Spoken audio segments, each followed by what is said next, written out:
Thanks to Speaker McCarthy for making this his first trip to the border as Speaker of the House. That's immediate action that you're seeing from the new majority of Republicans in the House of Representatives. I also want to thank my colleagues from Wisconsin, from Oregon, and from Virginia. You may wonder why these states, why are they here? Well, they have amazing backgrounds and they want the same things that we want. We want to find results for this issue of the border crisis, specifically around the area of fentanyl. We just sat in a round table that we heard from mayors, from elected officials on the county side, from law enforcement, from Border Patrol, from sheriffs, from ranchers, private sector, business owners, and they all have the same feeling about this. It's a crisis that is impacting everyone in different ways. And when my colleagues got to speak in this roundtable, they are facing very similar situations. I've been saying for some time now that this is not just a border state issue anymore. Every state in the country has become a border state with this fentanyl crisis because it's impacting our communities in different ways. And when we sat around that table, there were Republicans and there were Democrats alike, and we all agree on the issue that this is causing and on the solutions that we need to find. So we are here to do exactly that, not to play any kind of politics with this, but to find real solutions that will start saving lives. And that's exactly what the problem is. When we can't control this border, we cannot control lives, and that directly impacts the American dream that so many people are pursuing. Myself included, as an immigrant myself, my family immigrated to this country as well. We know about the fight of the American dream. And this fentanyl crisis is directly impacting and literally killing that American dream for hundreds of thousands of Americans in this country. And we need to stop that. I'm going to share a few words in Spanish as well for our Spanish networks. Quiero dar las gracias al Speaker McCarthy por estar aquí con nosotros, tomando este viaje como su primer viaje como presidente de la Cámara para visitar aquí la frontera. Y de todos los lugares donde podía haber venido, vino aquí al Distrito 6 en la frontera de Arizona.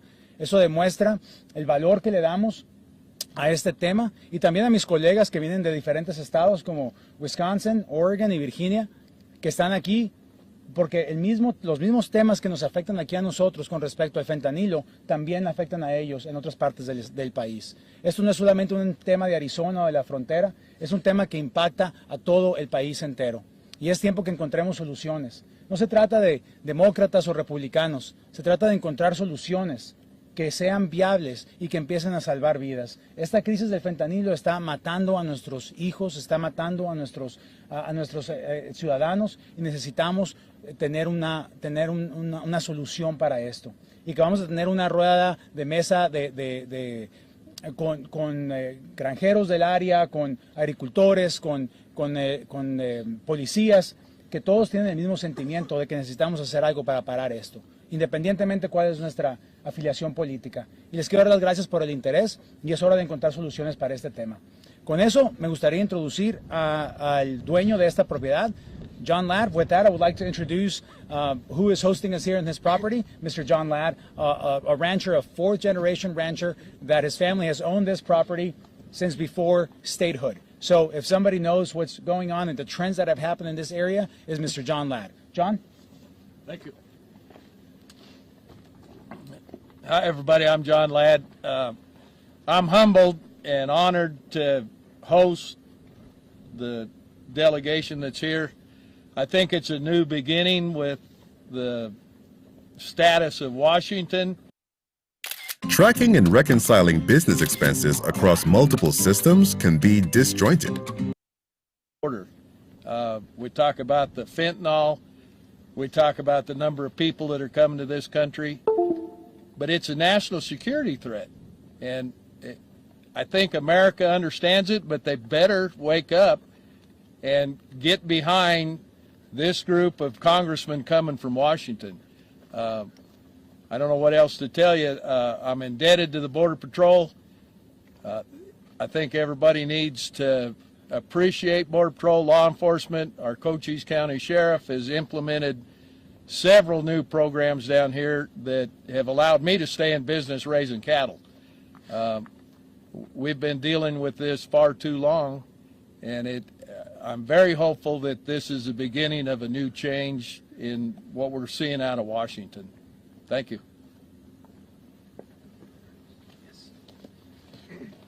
Now I would like to introduce my good friend and colleague from Oregon, Lori Chavez Dreamer. Well, it's a pleasure to be here with you all today. And again, I want to thank my colleague Juan Ciscomani for inviting us. Why would I step foot in Arizona from Oregon? And I'll tell you why. Because we are the solution makers in Washington, D.C. now. I was the former mayor of Happy Valley, Oregon for 8 years. I sat before the group today at the round table and I listened to mayors and I listened to the supervisors and I listened to Border Patrol. And if you could have heard their voices, they're shaking. They're not sure what to do. They've lost hope. My message to them was, don't give up on your people. Please, don't give up on us. We're here to make a difference. Fentanyl is attacking the streets of Oregon. We had our largest drug bust in Oregon's history in my district this past year. It would have killed 4.5 million people. That is more than the population of Oregon as a whole. Why am I here? Not only to support my colleagues, not only to get this under control, we all ran on border security. It is our job. We will help. Help is on the way. I am very proud to stand here with you today. Thank you. Mr. Speaker, thank you for allowing us to come out here and go to every state. And with that, I would like to introduce my dear friend, Representative Jen Kiggins from Virginia too. Thanks so much, and it's a great honor to be here with all of you today, and thanks to my colleague Juan for inviting us down here and to Speaker McCarthy for taking the time. I represent Virginia's 2nd Congressional District, which is the home of some of our nation's servicemen and women, and I ran for Congress because I wanted to help restore American strength. I see an administration that's not focused on strength, that's focused on weakness. And our enemies are watching, and I'm worried that our enemies are not fearing us anymore and that our friends aren't trusting us anymore. National security is very important to me. It's important to all of us. It's not a Republican or Democrat issue. It's an American issue. And we're seeing a border right now that is weak, that is inviting illegal immigrants to come across, and it's putting our families at risk. And the stories we've heard today from mayors and from sheriffs and from Border Patrol agents, you know, their families are at risk too. These guys put their lives on the line every single day to look out for us and to protect us from a group of people that doesn't care about our families and doesn't care about our safety. So as a mom of 4, as a Navy veteran, my country's important, our security is important, but our families are so important. So we've got to start supporting our Border Patrol agents. This group of freshmen that's here is so focused on finding solutions. That's why we're here today, because we actually want to get things done in Congress. That's why we ran for office, and that's why we're here to learn. So thank you so much to all of you who took time today to share our message. And with that, I'd like to also introduce another fellow Navy veteran of mine, Derek Van Orden from Wisconsin. Thank you, Jen. John, thanks for having us on your land. I appreciate it greatly. Juan, thanks for having me down. Mr. Speaker, thank you. Yeah, I came down here for a couple of reasons. First and foremost, to thank the men and women of our Border Patrol. They're literally working on the front lines, protecting us, and it's up to them to make sure that we are safe, and they're just not getting the help that they need from the Biden administration. It's the policies of the Biden administration that have led to this crisis. The second reason I came up here to put these things into perspective, there's been 4.6 million apprehensions on the border since Joe Biden has taken office. There's been 1.2 million gotaways. You add that up, that's 5.8 million people. That is the entire population of the state of Wisconsin has either been interdicted or entered this country illegally since Joe Biden has taken office. That's unsustainable, and it is absolutely unacceptable. We've had 3 pounds of fentanyl interdicted in La Crosse, Wisconsin, 12 pounds in Appleton, right outside of my district. That's enough to kill hundreds of thousands of people. And talking to everybody here, it just wasn't like that 2 years ago. So I'm calling on the Biden administration today. Secretary Mayorkas, do your damn job. Enough is enough. So again, thank you so much for having me down here, John. I appreciate it greatly. I'm going to find out how big your hurt is later. And with that, I'd like to bring Speaker McCarthy back up. Well, I want to thank these group of freshmen for spending the time coming down here to actually learn. They sat and listened to community leaders. They heard stories from the sheriff that his jail was only 5% full of arresting individuals, of Americans who are helping illegals come across. Now it's 45%. No federal money comes in. I listened to mayors represent both parties, fearful of what's happening in their city, the high-speed chases, the challenges that they see coming across, the fear that you have in a county that a Mexican cartel is the biggest employer. You don't feel safe in your own nation. The saddest part about all of this The Mexican government doesn't know which of their citizens are leaving their country. The American government does not know who's coming into our country. But there's one entity who knows both, the Sinaloa cartel. They know exactly who's coming across and who's entering. They also know what's in the backpacks, the drugs to kill Americans. Today, more than 300 Americans will be poisoned and died from fentanyl. You're looking at a place that much of it comes through. Tomorrow, there'll be 300 more. That's the equivalent of an airline crashing. If an airline crashed in America every single day, by the third day, the entire nation would wake up and say, we need to fix the problem. Well, I promise you this. The new majority in Congress, we're going to fight to fix this problem. No longer will the Democrats be able to ignore the issue and act like it's not happening. We will have hearings on the border. It's the responsibility of all members to attend. Those who come to testify will come from both sides of the aisle, and they will tell the truth of what's happening, just as we heard today. This has got to stop. And it starts with the Secretary of Homeland. Stop lying to the American public. Tell them the truth, what's happening, and change back the regulation that we had before so our border can be secure. With that, let me open up for questions. Yes, ma'am. Republicans that want to remove Mayorkas from his office, are you still looking to do that? Is that a plan? Is one of those? The Republican plan is to secure the border. We want to know why the border got so out of control. So we want to know the actions of Mayorkas. Wherever that takes us, will take us. Yes. You said you wanted to go back to the border. What are Republicans going to do? I'm sorry, I couldn't. Hyundai Santa Fe versus Honda Passport. Hyundai Santa Fe. Bill to the House, let alone get it to the Senate. So what is the... Okay, let's see. The Republicans have been in office for 40 days. The committees have just now been constituted. Not all of them have even been constituted yet.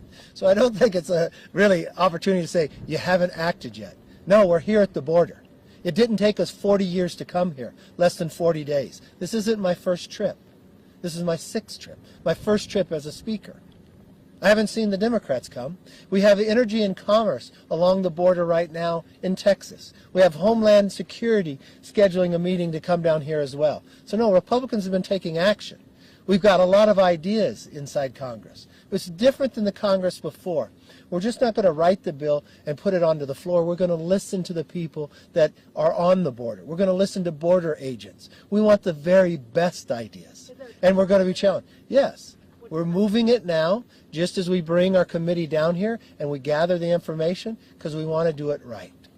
Speaker McCarthy, yes. Former President Donald Trump threatened Mexico with the tariff if they didn't do their part to secure the border when he was in office, and we did see this problem, it got better. Now, I'm wondering, what are you going to do about that? Are you going to do something similar, or how are you going to hold Mexico accountable for their part? Well, I'm not President of the United States, but the one thing I can be as Speaker of the House, I could change legislation and put it into law. Because right now, what has changed from President Trump to President Biden, there has been no legislation change. But why has the border, why has this region gone from 66,000 people coming across to 250,000? Why is everybody who comes across here wear camouflage outfit and rugs on their feet? Why are we catching so much fentanyl? The only thing that changed was the administration and the administration policies. So if you want to stop fentanyl, the first call you should make is to President Xi. It's exactly what I told President Biden inside the Oval Office the other week. Call President Xi and tell him to stop the chemicals coming down. If you want to stop the cartels, you got to be serious about it. These are terrorist organizations. Call them as such and take the action to stop them. They are making billions of dollars. They are human trafficking. What John told you, the rancher, he did not mention. His family has found 14 dead bodies on his ranch in just the last couple years. Those are human bodies. He tells the story of his grandson smelling the body. That is different from a dead cow. Why is that happening? Because the administration's policies that is allowing it to happen. The administration, on the day President Biden was sworn in, when you look at the gaps in the wall, why are they there? Why are these lights wired but not working? Because we got a new president that said to stop it. We paid for the metal to go up, but it's stored far away. There's gaps that allow it to come in. That's wrong. Why are they having Border Patrol agents becoming processing agents and taking away from the job they want to do? That continues to harm the cartels able to watch and take advantage of it. So more drugs come into America that kill Americans. That has got to stop. Speaker McCarthy, can Yes. you talk about why Arizona for this visit? The last three as Republican leader, you went to Texas. Why did you want to focus on this region? And why these 4 Republican members instead of adding congressional? That's a great question. I've gone through Texas. This is a different area, but it's also a border area. The people who come across here, as I said, wear camouflage outfit. Show me one that doesn't, because the Sinaloa cartel controls it. When the agents come up to find them, they don't just find the agents like they do in Texas and say, let me in. They run from them. They don't want to be caught. This is not families coming across here. More than 70% are single males. The terrain is much more difficult, but they come.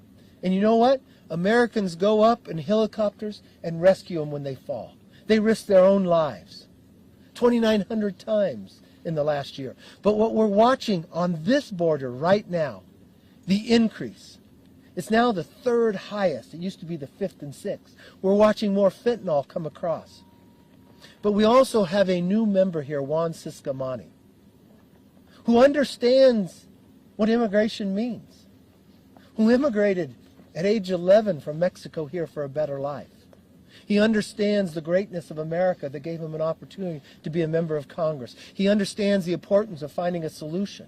These are new voices, new people. Take a look at who they are. Speaker, I'm not finished. Jen Kiggins. Jen Kiggins is from Virginia. She served this nation in the Navy as a helicopter pilot. Her husband's an F-18 pilot. Her son's in the academy. She watches that the border may be far away, but no longer is it that far. That every city in America is now a border city, because that's where the fentanyl comes. Derek Van Orden, a Navy SEAL, who risked his life to defend this nation in Afghanistan and others. He understands how technology helps you protect a border. But he's watching this administration, as we came out here today, to actually take away blimps that he saw in Afghanistan, give you the eyes to go miles away to protect us. But the administration is cutting it. Why? Well, some people will argue that if you cut it, you won't know the number of people coming across, so in the next month you could say the number's lower. That doesn't mean less people entered the country, it just means the data may be different. You're playing politics. Lori Chavez DeRemer, who understood, one, serving her nation as a mayor and finding solutions. This is a unique group that came, but this is a group that cares about solutions. And this is a group that sat down, listened to people on all sides of the aisle, and now wants to go back and solve the problem. I thank you very much. Have a good day.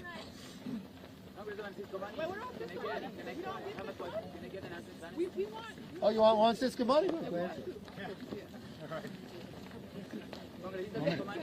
Representative Ciscomani, sorry about that. I just really wanted to interview. Sure. So in Pima County, just last year, at least $1 million was spent on taxis to transport migrants and asylum seekers here. So I'm just wondering, like, is there anything you're going to do about that? And just why do us American citizens have to pay for that? And I'm not talking about, you know, food and shelter. I'm talking about just $1 million on transportation. That's a great question, and with that expense, there are many other expenses. We heard from a county supervisor today with the exact same concern. Why do the counties or the municipalities have to foot the bill for what the federal government should be doing? This is a federal government issue. That's one of the main reasons why I ran. You know my background. I worked with the state of Arizona for 80 years, and I knew that this was a federal issue, and it should be a federal expense and a federal fix as well. So we need to absolutely find that solution. Part of it is fixing the problem in terms of adding more technology, which is what exactly, if John Ladd would answer this for you as well. He said that he would take the technology even over the wall itself because of what that does. But also we need the agents. But it was also mentioned that when you have all that and you talk to a Border Patrol agent and they tell you that they cannot apply the current laws, that they're not being able to enforce them because of direction from the top, that's a problem. So that is how you seal the issue to prevent more of these expenses to come down. And then the federal government should step up. And that's one of the things I'm going to be looking at as part of the Appropriations Committee. Congresista, sabemos que usted dice que esto no es algo político, sin embargo, en esta comitiva no viene ningún demócrata, vienen los republicanos, llegan hasta la frontera. ¿Por qué aquí y a corto plazo qué se va a hacer para solucionar esta problemática? A corto plazo lo que necesitamos hacer inmediatamente es empezar a invertir más recursos en el tema de la frontera. Mucho de lo que están viendo aquí en estos postes y toda la tecnología está ahí, está listo. Sin embargo, cuando entró el presidente Biden, todo esto paró. Las soluciones no son fáciles, pero son bastante sencillas en el sentido de que las sabemos y necesitamos empezar a aplicarlas de una manera inmediata. Está ahí la solución. Y eso se trata de seguridad fronteriza. Es un tema diferente de migración. Y es algo que quiero siempre tener claro que estamos aquí separando. Estamos hablando de la crisis del fentanilo, de la actividad criminal que sucede en la frontera. No estamos hablando de una reforma migratoria. Ese es un tema separado y necesitamos hablarlo de una manera separada también. Y estoy muy orgulloso de mis colegas republicanos que han venido aquí. Espero que haya un interés genuino también de mis colegas demócratas. Sé que de muchos lo hay, no de todos. Es lo que es la cosa bastante desafortunada. Pero estoy dispuesto a trabajar con los dos lados para encontrar una solución, porque todos somos afectados por eso, independientemente si somos republicanos o demócratas. Thank you, everyone. We really gotta go. ¿Qué podría comentar al respecto? ¿Podría hacer un breve comentario sobre lo que piensa de esta situación? Disculpa, una pregunta más. ¿Cuál es la pregunta? Sobre la situación con el secretario Mayorkas, su punto de vista sobre qué pasos se podrían tomar respecto a lo que... Bueno, gracias por la pregunta. Quiero tomar esta oportunidad para invitar al secretario Mayorkas a que venga a ver lo que vimos nosotros hoy aquí, que hable con las personas que hablamos nosotros, y espero que eso cambie su opinión de hacer algo al respecto con este tema de la frontera. Él necesita enterarse de lo que está pasando y tomar acción. Él y el presidente Biden son los que tienen el más poder para poder solucionar este tema. I'm going to translate that answer in English because I want everybody to understand this. She asked about Secretary Mayorkas and how we should hold him accountable. This is exactly what we should be focusing on. I invite Secretary Mayorkas to the border and to come see exactly what the Speaker and my colleagues saw here today. Something I know well because I've lived in this community. I know this community well. This is where I grew up. I know about it. But we need him to see it.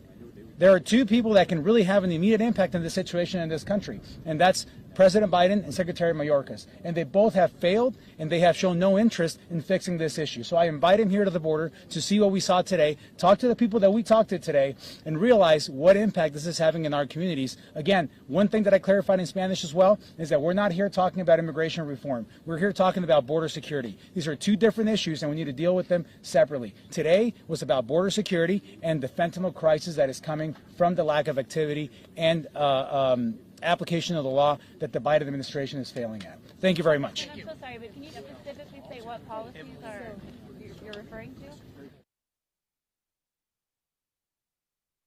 I was down to talk to my doctor about Rybelsus. Ask your healthcare provider about Rybelsus today.